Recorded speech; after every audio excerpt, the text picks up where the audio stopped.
નમસ્કાર, હું છું માર્ગે. આપની સાથે હેડલાઇન્સમાં જોઈએ કેટલાક મહત્વના સમાચાર. બાંગ્લાદેશના ઢાકા યુનિવર્સિટીમાં એક પ્રદર્શનમાં ભારતના 7 રાજ્યોના કેટલાક ભાગોને બાંગ્લાદેશના નકશામાં દર્શાવવામાં આવતા વિવાદ ઊભો થયો છે. આ મામલો સંસદમાં ઉઠાવતા કોંગ્રેસના રણદીપ સુરજેવાલાએ સરકારની કાર્યવાહી અંગે સવાલ કર્યો હતો. તેના જવાબમાં વિદેશ મંત્રી એસ જયશંકરે કહ્યું કે અમે આ મામલા પર નજર રાખી રહ્યા છીએ અને આવા પ્રચારનો સામનો કરવા માટે સંપૂર્ણ રીતે તૈયાર છીએ. આગામી 7 દિવસ રાજ્યમાં હળવાથી મધ્યમ વરસાદ પડશે. હવામાન વિભાગે માછીમારોને 4 અને 5 ઓગસ્ટ દરમિયાન દરિયો ન ખેડવાની સૂચના આપી છે. હવામાન વિભાગના જણાવ્યા અનુસાર 40 થી 50 કિલોમીટર પ્રતિ કલાકની ઝડપે પવન ફૂંકાય તેવી શક્યતા છે. આ સાથે અમદાવાદ જિલ્લામાં ગાજવીજ સાથે હળવા વરસાદી ઝાપટા પડી શકે છે. ઓગસ્ટ મહિનાના બીજા સપ્તાહ દરમિયાન વરસાદની ગતિ ધીમી રહેશે. કોંગ્રેસ સાંસદ શશી થરૂરને રાહત આપવાના સંકેત આપતા સુપ્રીમ કોર્ટે એક મહત્વપૂર્ણ ટિપ્પણી કરી છે. વડાપ્રધાન નરેન્દ્ર મોદી અંગેના વિવાદાસ્પદ નિવેદન બદલ દાખલ થયેલા માનહાનિ કેસની સુનાવણી દરમિયાન કોર્ટે કહ્યું કે નેતાઓ અને ન્યાયાધીશોની ચામડી જાડી જ હોવી જોઈએ. કોર્ટે ભાજપ નેતાને સવાલ કર્યો કે તેઓ આટલા સંવેદનશીલ શા માટે છે. તેમણે આવા નિવેદનોને મન પર ન લેવા જોઈએ. રશિયા સાથે વધી રહેલા તણાવ વચ્ચે અમેરિકી રાષ્ટ્રપતિ ડોનાલ્ડ ટ્રમ્પે રશિયા નજીક 2 ન્યુક્લિયર સબમરીન તૈનાત કરવાનો આદેશ આપ્યો છે. ટ્રમ્પે આ પગલાં પાછળ રશિયાના પૂર્વ રાષ્ટ્રપતિ દિમિત્રી મેદવેદેવની ભડકાઉ વાણીને કારણભૂત ગણાવી છે. તેમણે કહ્યું કે શબ્દો ખૂબ જ કિંમતી હોય છે. ઘણીવાર અજાણતા શબ્દોના ગંભીર પરિણામો ભોગવવા પડી શકે છે. આ ન્યુક્લિયર સબમરીન ક્યાં તૈનાત થશે તે ટ્રમ્પે હજુ સુધી નથી જણાવ્યું. હવામાન શાસ્ત્રી અંબાલાલ પટેલ દ્વારા ભારે વરસાદની આગાહી કરવામાં આવી છે. અંબાલાલ પટેલના જણાવ્યા અનુસાર ઓગસ્ટ મહિના દરમિયાન રાજ્યના અનેક જિલ્લાઓમાં વરસાદ નોંધાશે. આ સાથે સૌરાષ્ટ્રના ઘણા ભાગોમાં ભારે વરસાદને કારણે પૂરની પરિસ્થિતિ સર્જાય તેવી શક્યતા છે. અંબાલાલ પટેલ દ્વારા દાવો કરવામાં આવ્યો છે કે ઓગસ્ટનું છેલ્લું અઠવાડિયું ભારે હશે. આ દરમિયાન ભારેથી અતિભારે વરસાદ પડી શકે છે. ગુજરાત ગેસ કંપનીએ સીએનજી ગેસના ભાવમાં ₹1.26નો વધારો જાહેર કર્યો છે. અગાઉ ₹79 પ્રતિ કિલોનો ભાવ હતો, જે હવે વધીને ₹80.26 થયો છે. આ ભાવ વધારો 2 ઓગસ્ટથી લાગુ કરાયો છે. રાજ્યના મોટા શહેરો જેવા કે અમદાવાદ, વડોદરા, સુરત અને રાજકોટમાં હવે ગ્રાહકોને વધેલા દરે સીએનજી લેવા પડશે. સતત વધતા ઈંધણના ભાવથી સામાન્ય માનવીના બજેટ પર વધુ ભાર પડી રહ્યો છે. અત્યારે સમગ્ર દેશમાં ભારે વરસાદ પડી રહ્યો છે. ઘણા વિસ્તારોમાં પૂરની પરિસ્થિતિ સર્જાય છે. આગામી 3 દિવસ દિલ્હીમાં ભારે વરસાદ નોંધાશે, જ્યારે કે ઉત્તર પ્રદેશમાં વરસાદ વિરામ લે તેવી શક્યતા છે. આ સાથે જ બિહારમાં ભારે વરસાદને કારણે પૂર આવે તેવી શક્યતા છે. મેઘરાજાની પ્રથમ રાઉન્ડમાં ધમાકેદાર બેટિંગ બાદ હવે વરસાદના બીજા રાઉન્ડમાં પણ ભારે વરસાદ થશે તેવી આગાહી હવામાન વિભાગે કરી છે. ગુજરાતના સીએમ ભૂપેન્દ્ર પટેલ આજે દિલ્હીના પ્રવાસે જવાના છે. તેઓ વડાપ્રધાન શ્રી મોદી સાથે મુલાકાત કરશે અને ગુજરાતના વર્તમાન મુદ્દાઓ અંગે ચર્ચા કરશે. ગુજરાતના રાજકારણને લઈને તેઓ મોટા સમાચાર પણ આપી શકે છે.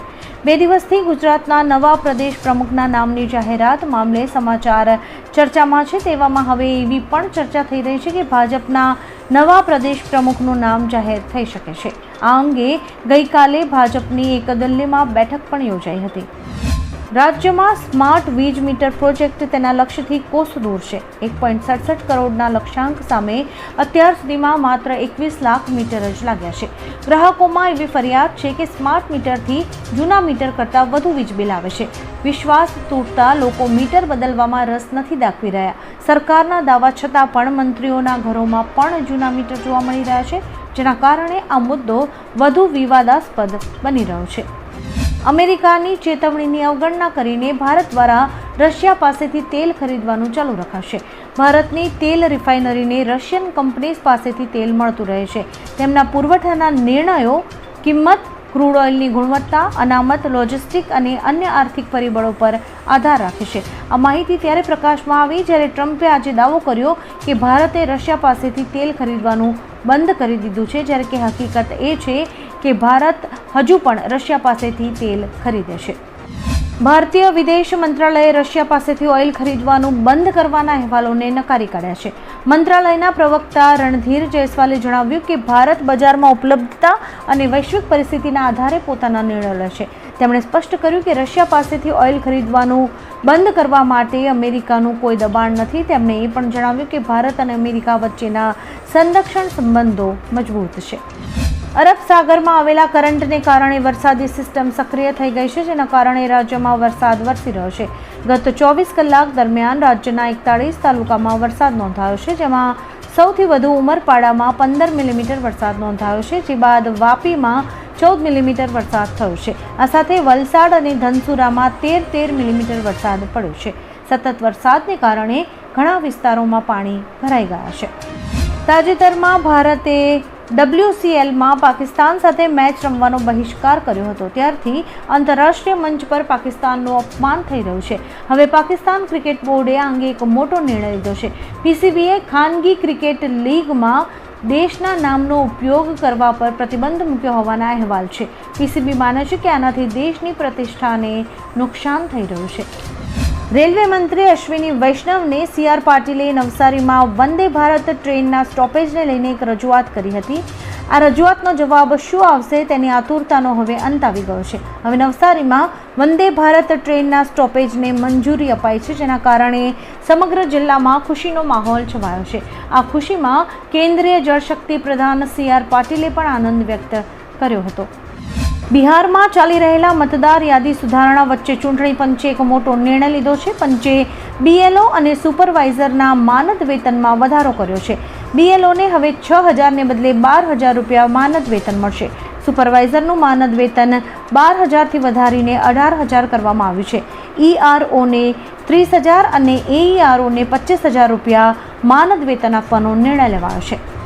અમેરિકાના ભૂતપૂર્વ ઉપરાષ્ટ્રપતિ કમલા હેરિસે રાજકારણ છોડવાની જાહેરાત કરી છે. એક ટીવી ઇન્ટરવ્યૂમાં તેમણે કહ્યું કે તેઓ ભવિષ્યમાં કોઈ પણ ચૂંટણી નહીં લડે. હેરિસે કહ્યું કે અમેરિકાની રાજકીય વ્યવસ્થા પડી ભાંગી છે અને હું તેને સુધારવા માટે હવે પૂરતી સક્ષમ નથી. તેમણે ઉમેર્યું કે તેઓ હવે લોકોની વાત સાંભળવા દેશભરમાં ફરવા માંગે છે, પરંતુ વોટ માંગવા માટે નહીં.